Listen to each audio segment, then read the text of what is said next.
ketika mereka Jepang melakukan serangan, itu pemain-pemain harus waspada. Itu 70.000 dukungan para supporter langsung di stadion, bahkan di luar mungkin masih banyak kali ya. Strategi apa aja yang paling penting bagi Indonesia untuk bisa menahan gempuran dari Jepang dan mengamankan 1 poin di pertandingan itu?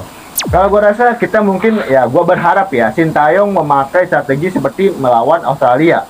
Walaupun kita digempur habis bersama Australia saat itu, tapi lini belakang kita sangat kompak gitu, Bil. Halo teman-teman semua, selamat datang kembali di Raden History, di mana kita akan membahas semua hal menarik seputar sepak bola Indonesia. Kali ini kita akan membahas laga besar antara timnas Indonesia melawan Jepang. Jepang yang dikenal sebagai salah satu tim kuat di Asia, pastinya akan menjadi tantangan besar untuk Indonesia. Target kita adalah mendapatkan 1 poin dari pertandingan ini. Mampukah kita? Jadi di video ini kita akan bahas prediksi siapa saja pemain kunci yang akan menjadi tumpuan, serta opini dari narasumber kita. Mari kita mulai.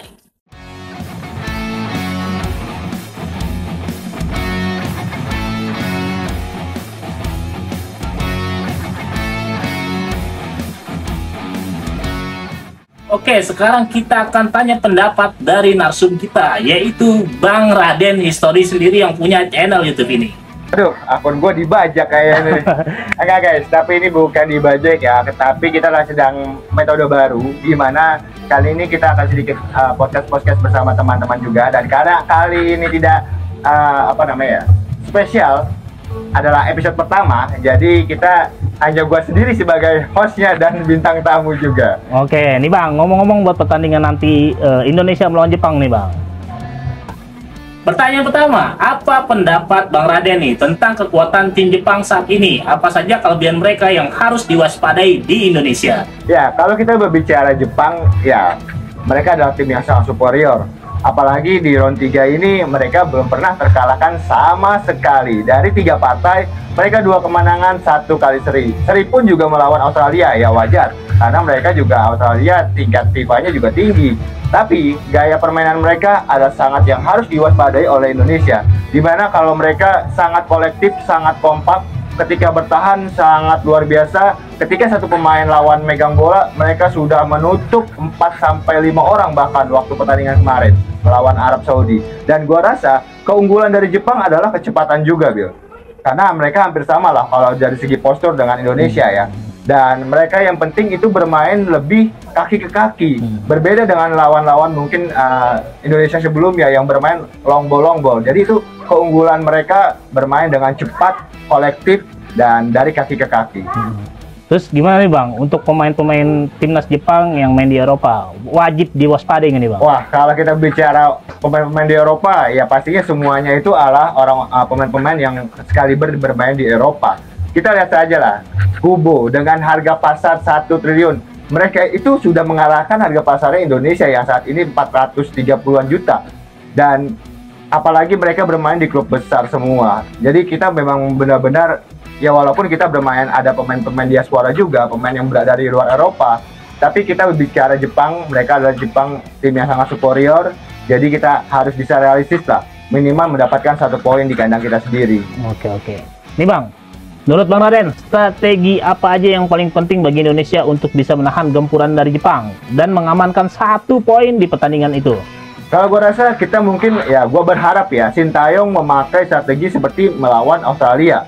Walaupun kita digempur habis bersama Australia saat itu, tapi lini belakang kita sangat kompak gitu, Bil. Ada Jaitses, ada Rizky Ridho di sana. Itu mereka sangat klop chemistry-nya dan dibantu dari segi gelandang yang turun ke belakang untuk membantu pertahanan juga. Jadi kita harus bisa kompak kembali seperti melawan Australia kemarin, dan sedikit kita mengandalkan counter attack cepat yang mungkin nanti ada Witan, ada Rafa Strike, dan Ragnar Otmangun sih. Terus pemain-pemain yang cedera itu gimana Bang? Kemungkinan bakal kira-kira dimainin gak Bang kalau ketika sudah sembuh nih Bang? Ya kalau sekarang kan ya mungkin Jordi Amat saja ya yang masih cedera gitu kan. Kalau selebihnya mereka bisa bermain semua. Apalagi nanti di melawan Jepang ini kan pasti ada pemanggilan yang baru nih. Karena H-7 bisa dipanggil lagi oleh timnas Indonesia, misalkan seperti Yakob Sayuri yang kemarin cedera, itu bisa saja kembali dipanggil ke timnas Indonesia.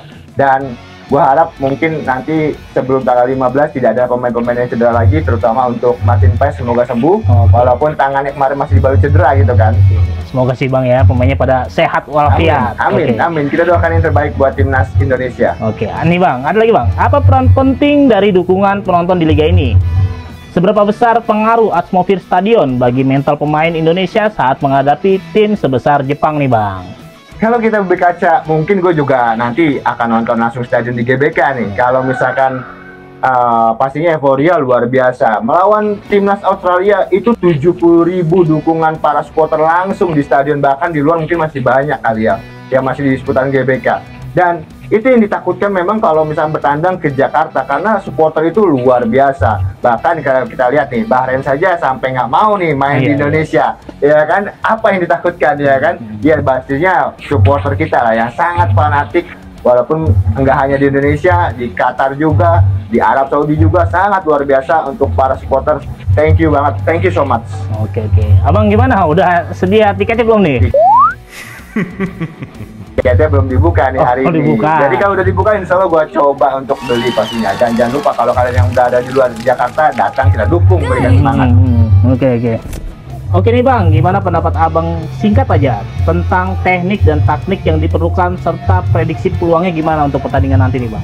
Ya kalau kita berkaca peluang memang ya realistis ya. Kita harus imbang sih, karena federasi saja menargetkan untuk imbang gitu kan. 4 poin di 2 laga selanjutnya melawan Jepang dengan Australia. Kalau dari taktik sendiri, gue harap nanti kita ada counter attack cepat dan jangan sampai membuang-buang peluang. Kalau kita mendapatkan counter attack cepat, itu harus bisa dimaksimalkan. Yang jelas itu. Dan lini pertahanan harus lebih rapat lagi, terutama untuk gelandang ya. Gelandang mungkin nanti Ivar atau Nathan di depan yang lebih bantu ke belakang, atau enggak juga Tamhai akan juga bantu ke belakang juga. Yang penting jangan sampai bukan kita bermain Parker Burst ya, bukan bermain Parker Burst. Karena kita harus realistis lah melawan Jepang. Kalau kita bermain open play, bisa saja itu menjadi keuntungan Jepang untuk Indonesia, walaupun bermain di kandang kita sendiri, Bill. Jadi jangan sampai kita terlalu jumawa juga melawan Jepang gitu loh. Oke nih Bang, ngomong-ngomong tentang pemain nih Bang. Oke. Kita lihat siapa aja nih Bang, pemain kunci yang akan menjadi andalan bagi Indonesia dalam menghadapi Jepang nih Bang. Di sini ada Tom Hei. Sebagai gelandang bertahan, Tom Hei sangat penting untuk mengalirkan serangan cepat di Jepang nanti.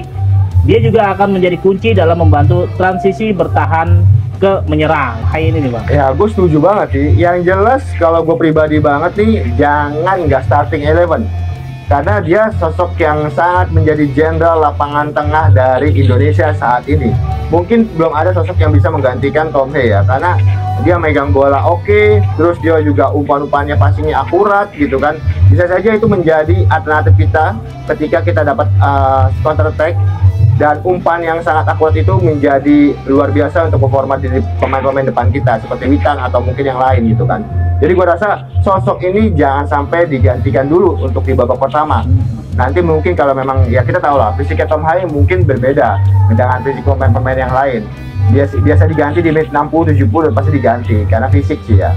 Tapi jelas harus starting 11 kalau untuk pribadi. Tom Hei nih main dulu nih. Harus.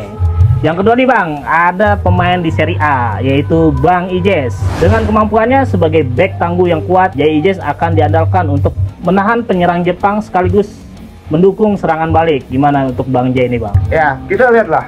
Kalau Jay Ijes saat ini saja sudah dikasih ban kapten oleh Sintayong ya, walaupun kemarin lawan Cina kaptennya adalah Asnawi, tapi beberapa pertandingan sebelumnya kaptennya adalah Jay Ijes. Jadi pastinya ketika seseorang dijadikan kapten pasti ada nilai plus dari Sintayong sebagai pelatih yang melihat Jay Ijes ini. Dan kita nggak bisa bohong lah, penampilan di belakang tuh sangat tenang untuk Jay Ijes, apalagi kalau berduet dengan Rizky Ridho. Itu sangat tenang banget kalau gue liatin.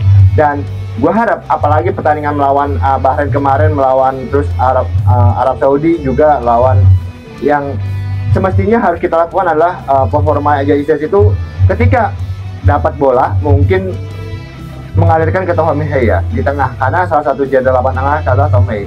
Ya bisa saja nanti ketika Tom Hei dapat bola ada penyerang seperti Witan yang berlari di sosok sebelah kanan atau Malik Rizali nanti, dan itu menjadi alternatif banget sih menurut gue pribadi. Yang jelas sosok Jay Ijes adalah sosok yang sangat penting, seorang kapten yang benar-benar mempunyai wibawa juga di saat ini di timnas Indonesia selain Jordi Amat ya. Dan abang sempat nyinggung Bang Witan nih bang. Dengan kecepatan dan insting menyerang Bang Witan sangat penting dalam menciptakan peluang saat serangan balik. Jepang mungkin fokus pada pemain utama, tapi Witan bisa jadi kartu as. Gimana nih bang? Gue setuju banget kalau apa yang dibicarakan kalau lu bilang tadi, Witan sebagai kartu as. Ya, memang kalau melihat partai lawan Cina, Witan nggak diturunkan gitu ya, nggak dapat tuh menit bermain. Tapi ketika melawan Arab Saudi, melawan Australia saat itu, melawan Arab Saudi, sosok yang menjadi visionernya adalah Witan, bekerja dengan sosok Rafael Stark serta Ragnar. Jadi Witan itu adalah sosok yang benar-benar visioner dan tidak terlalu memegang bola, tapi dia juga bisa saja melewati satu pemain langsung umpan. Jadi menurut gua ini sosok yang sangat penting. Dia juga mempunyai kecepatan, mempunyai teknik yang baik, dan bisa saja menjadi alternatif ketika kita buntu melakukan serangan. Oke, setuju. Oke nih bang, ketiga pemain ini akan sangat penting untuk meredam Jepang sekaligus memberi peluang bagi Indonesia untuk menyerang balik. Sekarang kita sampai pada bagian prediksi. Apa yang mungkin akan terjadi dalam laga nanti? Untuk prediksi, jika Indonesia bisa menjaga tempo dan disiplin bertahan, ada peluang untuk menahan imbang Jepang. Prediksi saya adalah hasil akhir 1-1 atau 0-0. Gimana kalau abang nih prediksinya? Ya, gue mungkin setujunya 1-1 kali ya. Kalau kita bicara Jepang, pastinya Jepang akan terus menekan Indonesia. Dan itu prediksi yang menurut gue realistis saat ini. Karena federasi juga menargetkan 4 poin yang kita dapatkan. Dan dari segi permainan yang jelas kita jangan sampai banyak melakukan kesalahan atau blunder seperti melawan Cina kemarin.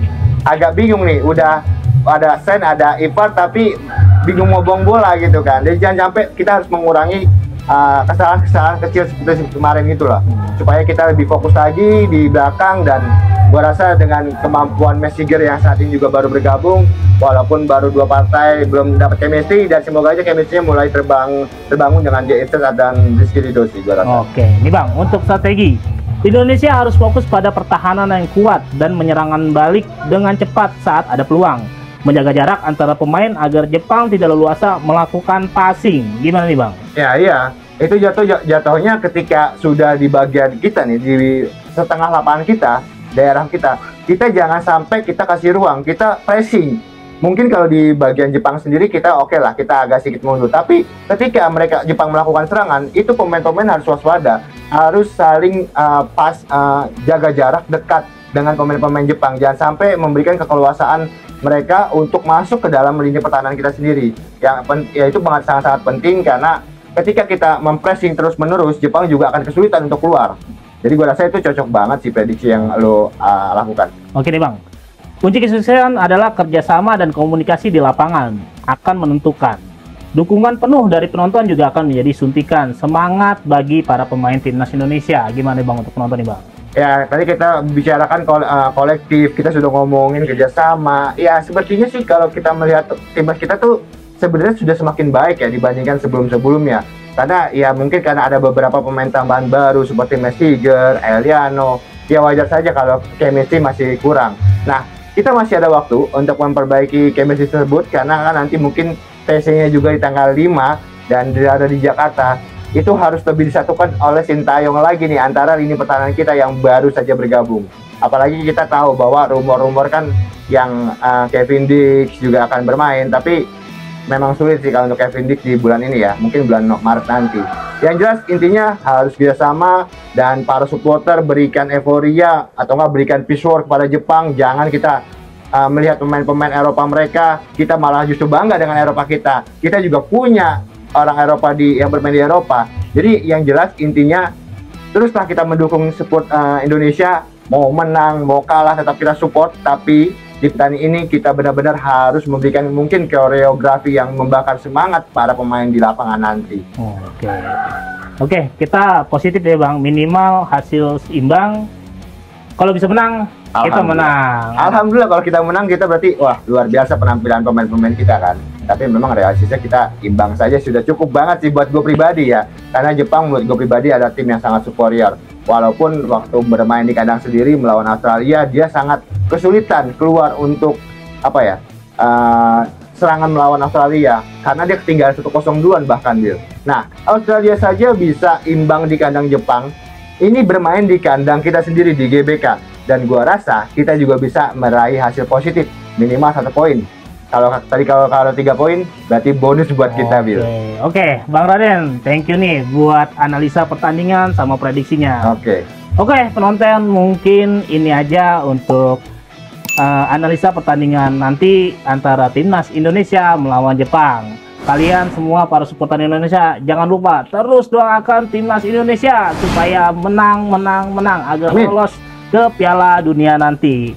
Oke, penonton, itulah pembahasan kita untuk pertandingan besar antara Indonesia melawan Jepang. Bagaimana menurut kalian? Apakah Indonesia bisa mendapatkan poin dari laga ini?